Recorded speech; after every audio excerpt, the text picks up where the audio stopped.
Bismillahirrahmanirrahim. Assalamualaikum warahmatullahi wabarakatuh. Innal hamdalillah nahmaduhu wa nasta'inuhu wa nastaghfiruh wa na'udzu billahi min shururi anfusina wa sayyiati a'malina. May yahdihillahu fala mudilla lahu wa may yudlilhu fala hadiya lahu. Wa asyhadu an la ilaha illallah wahdahu la syarika lahu wa asyhadu anna Muhammadan abduhu wa rasuluh alladzi la nabiyya wa la rasula ba'dah. Amma ba'd. Pemirsa kaum muslimin yang dirahmati Allah Subhanahu wa taala, segala puji hanya milik Allah Subhanahu wa taala. Salat dan salam semoga senantiasa tercurahkan atas junjungan Nabi kita yang mulia Nabi Muhammad Rasulullah sallallahu alaihi wasallam serta para sahabatnya, keluarganya dan juga seluruh pengikut beliau sallallahu alaihi wasallam hingga hari kiamat kelak. Kaum muslimin dan muslimat, ayah dan bunda, pemirsa Parenting Sunnah TV yang dirahmati Allah Subhanahu wa taala, segala puji hanya milik Allah Subhanahu wa taala. Salat dan salam semua senantiasa tercurahkan atas junjungan Nabi kita yang mulia Nabi Muhammad Rasulullah sallallahu alaihi wasallam serta para sahabatnya, keluarganya dan juga seluruh pengikut beliau sallallahu alaihi wasallam hingga hari kiamat kelak. Kita akan berbicara tentang masdar tarbiyah Islamiyah, sumber rujukan utama dalam kita mendidik atau sumber rujukan utama dalam tarbiyah Islamiyah. Tentu sumber utama dalam hal ini adalah Al-Quran, Sunnah Nabi SAW, dan juga petunjuk sahabat. Kita akan fokus pada hal ini karena inilah yang diisyaratkan dalam banyak ayat dan hadis Nabi SAW untuk kita berpegang teguh dengan ini. Bagaimana kita beragama harus mengikuti manhaj sahabat, karena sahabat yang berjalan di atas jalannya Rasul SAW, maka demikian dalam tarbiyah Islamiyah kita mengikuti jalannya sahabat Nabi SAW yang telah diarahkan dan dibimbing oleh baginda Rasulullah salawatullahi rabbi wassalamuhu alaih. Berbicara tentang sumber rujukan utama dalam tarbiyah ini adalah Al-Quran, karena Al-Quran adalah petunjuk dan bimbingan bagi umat manusia. Al-Quran yahdi lillati hiya aqwam, yang menunjuki kepada jalan yang paling lurus atau jalan yang lurus. Al-Quran syifa'un lima fi sudur. Al-Quran adalah penawar bagi apa yang ada dalam dada. Al-Quran dalamnya syifa, penawar, huda, petunjuk dan rahmat bagi orang-orang yang beriman. Maka tentu dalam bab yang paling penting ini, yaitu tarbiyah, tentu kita merujuk ya, yang menjadi pijakan kita untuk berangkat di dalam melakukan tarbiyah. Amal yang paling penting adalah dengan bimbingan wahyu dari Allah Subhanahu wa taala, yaitu Al-Qur'an. Ya. Yang bahkan Al-Qur'an ini sampai teraplikasikan dalam kehidupan sehari-hari baginda Rasulullah sallallahu alaihi wasallam, yang mana pernah dikatakan oleh ibunda Aisyah radhiyallahu ta'ala anha, kana khuluquhul Qur'an. Adalah Nabi sallallahu alaihi wasallam akhlaknya adalah Al-Qur'an. Dan masyaallah muslimin yang dirahmati Allah Subhanahu wa taala, di dalam Al-Qur'an sungguh terdapat banyak tarbiyah ya. Berbicara tentang tarbiyah, baik itu tentang akidah, apalagi akidah secara keseluruhan, Al-Qur'an ini berbicara tentang tauhid, tentang bagaimana agar kita menjadi pribadi seorang hamba yang takut kepada Allah Subhanahu wa taala, yang menghambakan diri, mentauhidkan Allah Subhanahu wa taala dalam segala ibadah. Sampai-sampai seorang ulama tarbiyah sekelas Imam Ibnul Qayyim rahimahullah taala pernah mengatakan, Al-Qur'an kulluhu fi tauhid, bahwa Al-Qur'an seluruhnya di dalam bab tauhid. Al-Qur'an seluruhnya ya adalah berkaitan dengan tauhid. Kita tahu isi kandungan Quran ada dalam 3 hal, yaitu masalah tauhid atau akidah, kemudian hukum atau ahkam, dan yang ketiga qasas. Tetapi kenapa Imam Ibnu Qayyim mengatakan demikian? Ya, karena hakikatnya ya ketika orang menjalankan hukum-hukum Islam, aturan yang ada di dalamnya dalam hal tarbiyah, dalam hal rumah tangganya, dalam hal amal atau kerjanya, semua ini adalah hakikatnya bentuk merealisasikan tauhid. atau kalau orang mendapatkan ketenangan, kenyamanan hidup adalah buah yang dihasilkan dari tauhid. Nah, ini semua makanya dikatakan oleh Imam Ibnu Qayyim Al-Quran kulluhu fit tauhid. Kemudian dalam bab tarbiyah secara khusus dalam arti pembimbingan dalam arti pembinaan akhlak, bimbingan akhlak, maka di dalam tarbiyah dan di dalam Al-Quran secara khusus berbicara tentang tarbiyah dalam arti pembinaan akhlak, mental agar menjadi karakter yang baik, ya, berbudi pekerti yang baik. Maka semua, bahkan ada ayat-ayat atau surat yang secara khusus membahas lebih mendalam tentang bab ini. Kita akan sebutkan, meski tidak kita membacakan ayatnya, tetapi kandungan-kandungan di dalam surat-surat tersebut, hakikatnya di dalamnya diajarkan tentang tarbiyah, pendidikan, parenting, sebagaimana yang Allah bimbing, yang Allah tunjuki, yang Allah firmankan, yang Allah bimbing umat manusia agar melakukan hal ini demikian. Dari akhlak yang mulia. Bahkan bukankah ayat yang pertama turun, surat yang pertama turun, atau ayat-ayat yang pertama turun dari 5 ayat, itu berbicara tentang anjuran atau motivasi agar kita belajar, dan belajar bagian dari tarbiyah, pendidikan, ya. Ta'lim. Allah Subhanahu wa taala mengatakan, ya, Iqra bismi rabbikal ladzi khalaq. Iqra bismi rabbikal ladzi khalaq. Khalaqal insana min 'alaq. Bacalah dengan nama Rabbmu. Iqra bismi rabbikal ladzi khalaq. Bacalah dengan nama Tuhanmu yang telah menciptakanmu. Khalaqal insana min 'alaq. Yang menciptakan manusia dari alaq, segumpal daging. Khalaqal insana min 'alaq. Iqra wa rabbukal akram. Allazi 'allama bil qalam, 'allamal insana ma lam ya'lam, yang mengajarkan manusia apa yang dia tidak ketahui. Tarbiyah. Allah mentarbiyah manusia, khususnya Nabi kita sallallahu alaihi wasallam, sehingga menjadi orang yang luar biasa. Dengan turunnya wahyu kepadanya melalui malaikat Jibril secara berangsur-angsur 22 tahun lebih, Allah Subhanahu wa taala menurunkan ayat-ayatnya sehingga menjadi suatu yang mengokohkan iman dalam hati Nabi SAW dan juga orang-orang yang ada di sekitarnya, di para sahabat Nabi SAW. Bahkan Allah Subhanahu wa taala, ma'asyiral muslimin, juga bersumpah dengan 11 sumpah, 11 objek sumpah, karena suatu perkara yang besar, yaitu perkara tarbiyah, yaitu wa nafsi wa mawallaha. Lihat ayatnya secara total, wasyamsi wa duhaha, wasyamsi wa duhaha, wal qamari idza talaha, wan nahari idza jallaha, wal laili idza yagsaha, was samai wa ma banaha, wal ardi wa ma tahaha, wa nafsi wa ma sawwaha. 11, Allah Subhanahu wa taala bersumpah dengan makhluknya yang dijadikan untuk objek sumpah untuk menyebutkan apa? Fa'alhamaha fujuraha wa taqwaha. Lalu kami ilhamkan jiwa itu kefajurannya atau ketakwaannya. Subhanallah.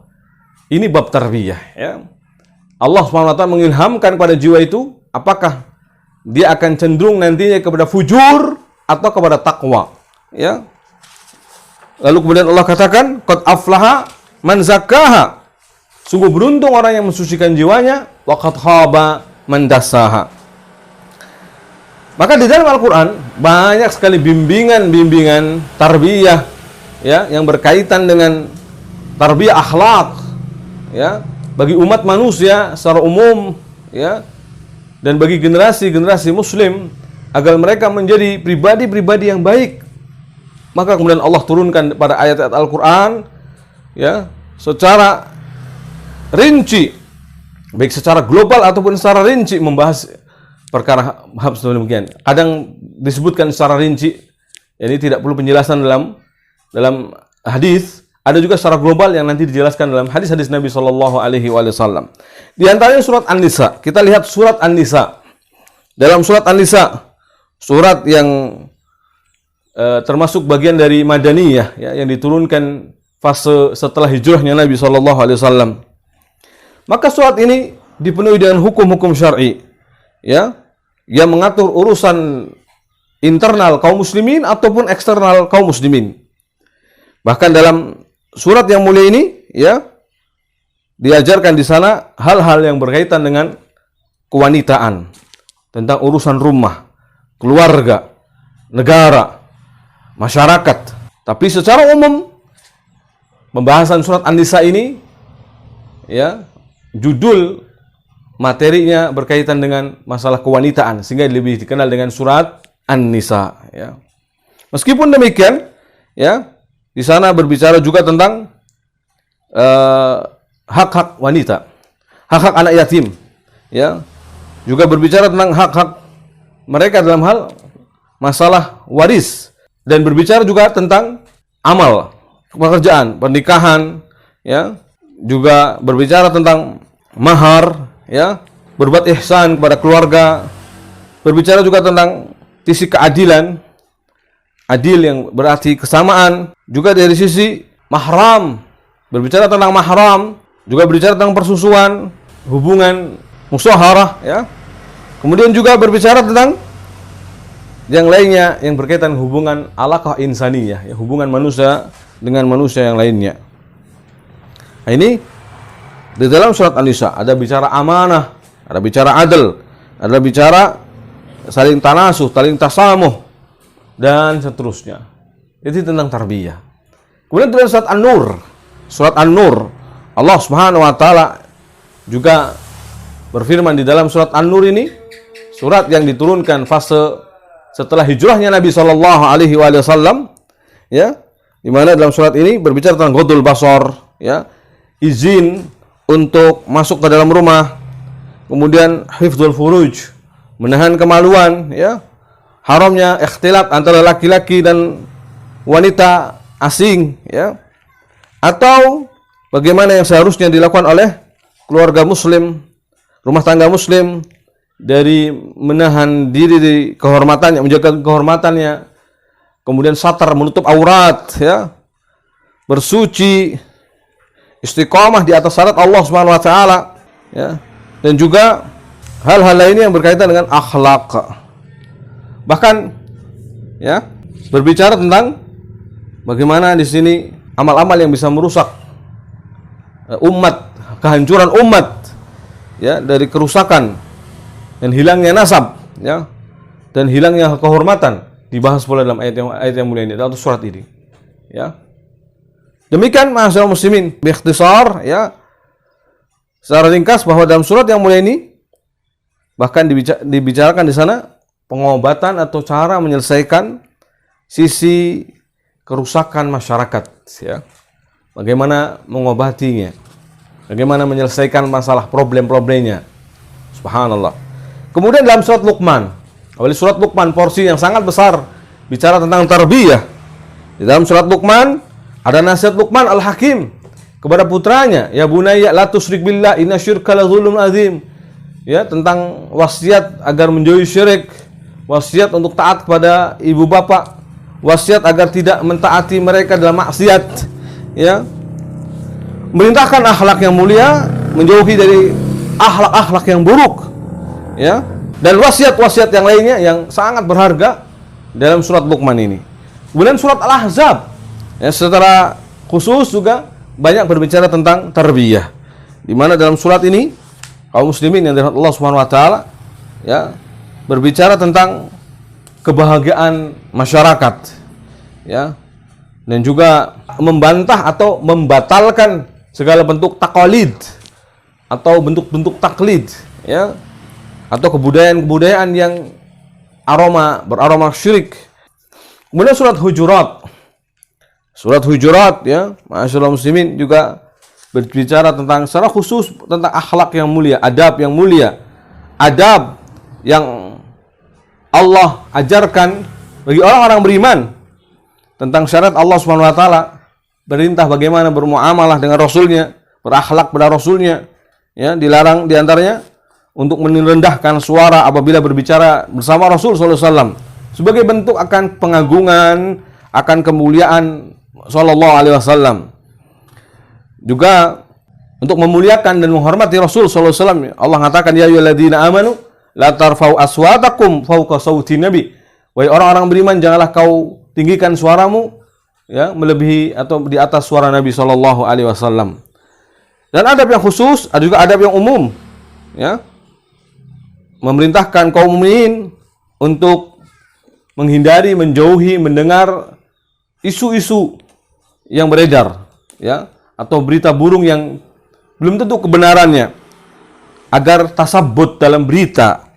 Bahkan juga di dalamnya ada perintah, ya, islah antara dua orang yang atau dua kelompok yang sedang bertikai dalam ayat atau surat Al-Hujurat ini, ya, tentang berita tadi. Untuk tasabbut atau check and recheck dalam sebuah berita, Allah katakan idza ja'akum fasikum binaba'in fatabayyanu. Dan di sana juga ada perintah untuk islah antara dua kelompok yang bertikai. Allah Ta'ala mengatakan wa in ta'ifatani minal mu'minin iktatalu fa aslihu bainahuma. Itu perintah untuk mengislah dua kelompok yang bertikai. Dalam surat Al-Hujurat juga, ya, di dalamnya terkandung tentang larangan, peringatan keras tentang sukhriyah, menghina, merendahkan orang lain, al-hamzu walamzu, ya, memincingkan mata atau dengan perbuatan, ya, ghibah termasuk tajassus, mencari-cari aib orang lain, bersuudzon, ya, kepada orang-orang beriman, ya. Dan juga dibicara di sana akhlak yang mulia, secara khusus disebutkan dalam Hujurat. Kemudian dalam surat Talaq juga banyak berbicara tentang tarbiyah, di mana di sana berbicara tentang talak, ya, yang benar, atau bagaimana seharusnya sikap yang benar dalam mentalak, ya. Kemudian pula ada hukum iddah, ya. Demikian pula ada hukum iddah dan larangan menerjang batasan-batasan Allah Subhanahu wa taala. Maka Al-Qur'an secara umum berbicara tentang tarbiyah, ya. Dan sangat banyak sekali ayat-ayat Al-Qur'an yang berbicara tentang tarbiyah, baik secara langsung ataupun dari kandungan ayat yang dimaksud, ya. Yang paling utama di sini adalah berbicara tentang bagaimana beribadah kepada Allah Subhanahu wa taala, ya. Berbicara, ya, untuk beribadah hanya kepada Allah Subhanahu wa taala. Bahkan tentang halal dan haram, tentang muamalah kepada manusia, muamalah kepada anak, kepada istri, semuanya dibahas di dalam Al-Qur'an, baik secara ijmal, global, mujmal, dan kadang dirinci juga dalam Al-Qur'an, kadang juga dirincinya dalam hadis-hadis Nabi salawatullahi rabbi wa salamuhu alaih. Maka secara umum, ma'asyiral muslimin, bahwa dalam Al-Qur'an Al-Karim terdapat banyak ayat bimbingan tentang tarbiyah, agar tarbiyah kita sesuai dengan, ya, wahyu Allah Subhanahu wa taala, maka merujuklah kembali kepada Al-Qur'an. Banyak sekali ayat-ayat Al-Qur'an yang mengajak kita untuk mencerna, berfikir, tadabbur. Afala yatadabbaruna Al-Qur'an am ala qulubin aqfaluha? Kenapakah mereka tidak mau mentadabbur Al-Qur'an, ataukah memang hati mereka telah terkunci mati? Dalam ayat lain Allah katakan afala ya'qilun, apakah mereka tidak berfikir, berakal? Afala yubsirun, apakah mereka tidak melihat? Maka di sana ada dakwah, ajakan untuk kita menggunakan akal kita, ya, berfikir dengan cerdas, berfikir dengan jernih, ya, tentunya adalah dengan bimbingan wahyu. Karena akal kita, ma'asyiral muslimin, akal kita tidak akan mampu mencerna, tidak akan mampu memahami, tidak akan mampu melihat dengan benar apa ini halal, apa ini haram, hak apa batil, kecuali dengan bimbingan wahyu, baik Al-Qur'an ataupun sunnah Nabi SAW. Karena akal ibarat mata dalam kondisi meskipun melihat, maksudnya melek, namun tanpa cahaya, dalam kegelapan malam tanpa cahaya sedikit pun, maka mata tidak akan bisa melihat sama sekali. Begitulah akal kita. Meskipun akal ini pada tabiatnya bisa berpikir, merenung, mentadaburi, akan tetapi jika tidak berdasarkan bimbingan wahyu Allah Subhanahu wa taala, maka tidak akan mampu berpikir dengan benar, membedakan mana yang hak dan batil, halal dan haram, yang sunnah dan yang lawannya sunnah. Ya, demikian ma'asyiral muslimin, maka selalulah merujuk dalam tarbiyah ini kepada Al-Qur'an dan sunnah Nabi SAW, juga petunjuk para sahabat Nabi salawatullahi rabbi wassalamuhu alaihim ajma'in wa ridwanullah alaihim ajma'in. Maka ma'asyiral muslimin, demikian wallahu ta'ala wa a'lam bisawab. Semoga bisa dipahami. Al-afu minkum Wassalamualaikum warahmatullahi wabarakatuh.